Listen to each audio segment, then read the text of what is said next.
Welcome to the Sports Affiliation Snap, Crackle, and Pop, where we're here to help you win your leagues. And with this article, we also track how we do each week. And last week, I was perfect, 5-0.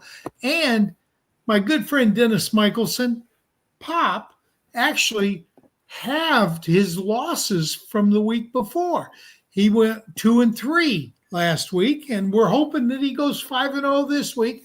But last week we recommended Aaron Rodgers, Dylan Sampson, Michael Pittman, Kyle Pitts, and Jonnu Smith to be your bench players, and they all should have been. Joe Burrow, Trevion Henderson, Jamar Chase, Dallas Goedert, and Amon-Ra St. Brown to be your start players, and Amon-Ra and Jamar obviously should have been. So we are for the year. I am 8-2, and Dennis is 4-9. And let's get right into the show with Snap. And hi, everyone. And gee, this week has been a just busy week with injuries. So I'm going to try to go through them as quickly as possible. Biggest news, of course, was Joe Burrow. He had turf toe, required surgery, so he's out at least 3 months and maybe even longer. The impact, well, his backup is Jake Browning. So you can expect slight downgrades for Chase, Higgins, and possible boosts to Brown and Gesicki. Now, just to give you an idea of what this might cause in terms of a downgrade on Chase, Jamar Chase. Back in 2023, Jake Browning was the quarterback weeks 12 through 18. He and Jamar Chase averaged 5 receptions per game, 63 yards per game, and 1 total touchdown over the course of those weeks. So again, you may have been thinking that Jamar Chase was going to be wide receiver 1. It's really tough to repeat year after year, but I think this is going to be a big downgrade.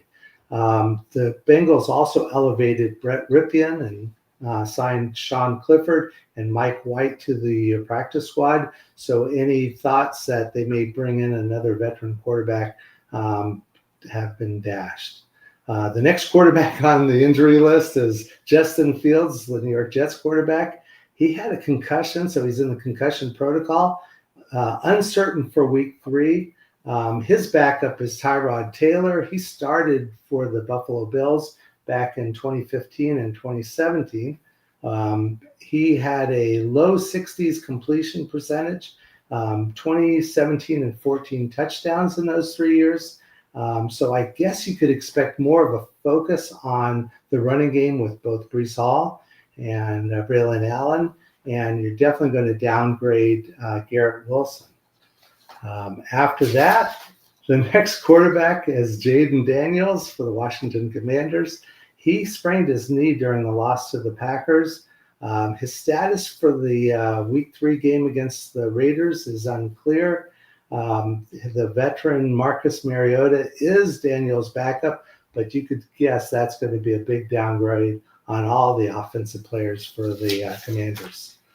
Next injury was J.J. McCarthy, the Minnesota Vikings quarterback. He injured his ankle and is expected to miss at least the next game versus the Bengals, and he could miss from 2 to 4 games. The impact, they have veteran quarterback Carson Wentz as the backup, and he is a pretty decent quarterback. He can move the ball in the air against Cincinnati at least, but he lacks the running game or running ability of McCarthy. So you might actually see a slight bump in Jefferson and Hawkinson. Josh Allen sustained a smash to his nose during their game, and that required him to go to the sideline, and Trubisky took over for a series. But Allen came back into the game and is expected to play even with the short week against the Dolphins and may wear additional protection. Not expecting any impact in that game. Now we can run over to the running backs. And Austin Eckler was the biggest injury. The Washington Commanders running back suffered a season-ending torn Achilles in the Thursday game. The impact, Ja'Cory Krosky-Merritt, also known as Bill, will secure the lead running back role, but I would expect more of a bump in the usage for Jeremy McNichols in passing opportunities. Aaron Jones, the Minnesota Vikings running back, had a hamstring injury, and the coach said he's not likely to play in week 3. So this provides a great opportunity for Jordan Mason, who was 9 runs for 30 yards. He's now expected to be the bell cow. His backup would be little-known Xavier Scott, since Ty Chandler is already on the IR. When we go to the wide receivers, Jaden Reed sustained a fractured collarbone, and he'll go to the IR. The Packers already are missing Christian Watson, but they have a deep wide receiver room with rookie Matthew Golden, Romeo Dobbs, Dontavian Wicks, and Savion Williams. Hopefully, this will give Matthew Golden more opportunity because he's been a bit of a disappointment. Brian Thomas, the Jacksonville Jaguars star wide receiver, is dealing with a wrist injury. He only had 4 catches on 12 targets and dropped a few, so hopefully he bounces back and plays. We have a couple of offensive line injuries we want to make sure you know about.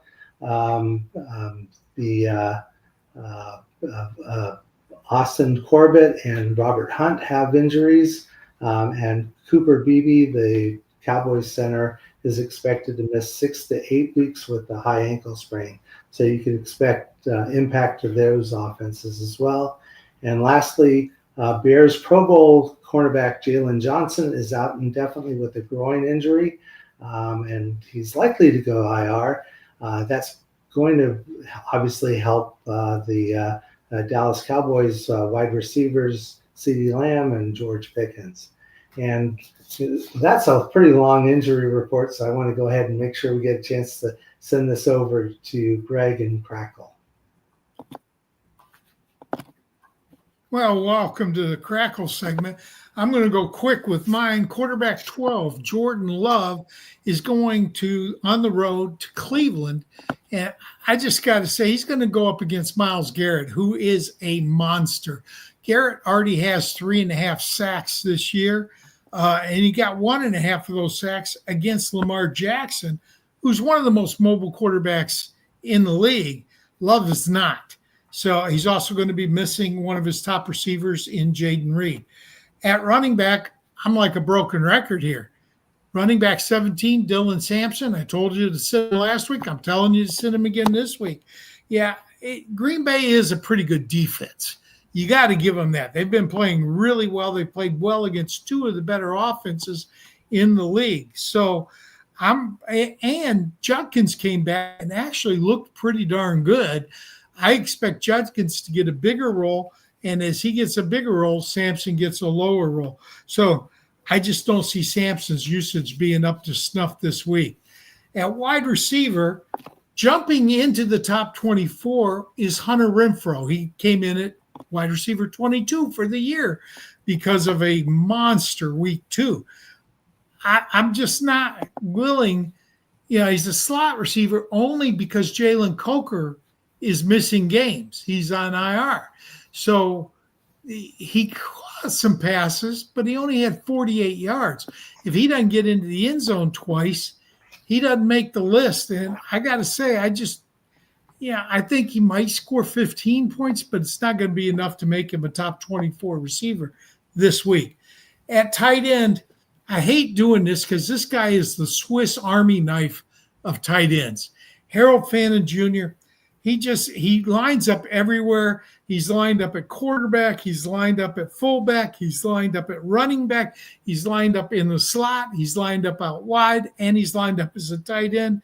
But again, the Packers are legit. I expect him to have to block more than he normally would simply because of who he's playing against. Now, for my extra player, I'm going to one of the injured players. It's quarterback number 11, Jaden Daniels. Daniels is a great quarterback. He really is. But at this point, I can't even tell you if Daniels is going to play. He hurt his knee bad enough to require an MRI. The MRI came out fairly clean, but he's still listed as day-to-day. And as my good friend Scott Ingle says, when in doubt, go with a healthy player. So what do you got on tap for us today, Mr. Pop?